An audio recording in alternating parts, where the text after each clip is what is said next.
antis ko pagasuburan ang akong dinalaybay. Ako nagapangabay sa inyo mga matapang silid. Pag ang mga kamot, gaway-gaway.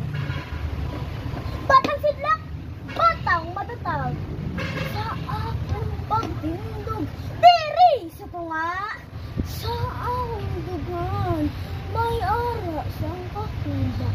Kakulba, hindi ko maintindihan. Apang akong gigapakig batuan. Ikaw! Pareho ko man balang may pangduha-duha sa inyo kasarang pag mga kinaalat. Abyan! Ako kinutaran, pamatian, kasubong sa pagtuman mo sa imo mga ginikanan.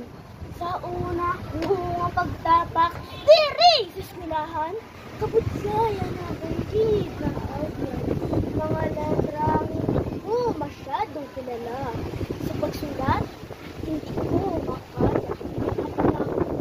Padayon nga nagatuluha. Nagpamati sa ako matahong nga maestra. Sa amat-amat ang tanan ng imang na. Labi ng pagsulat, kapag basa, ang pagpanimungha, kapag padayon, yaragid sa akong paminsaron. Sa anumang mga pagsilaw, wala ako nagakatalaw. Kita mga batasidlak, busa kadulong gabanaag, hindi madali mapuhag, tungod padayon na matatag. Dahil sa sabong niyari ako nga nagayon sa tunga nagapakita kag nagalaom sa tihak siyang pangduha-duha hinaadman ko maipakita.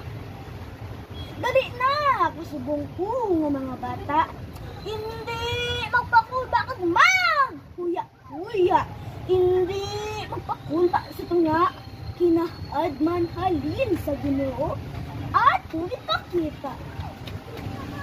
Pagtakip sang akong dinalaybay, tumandid ang akong kalipay.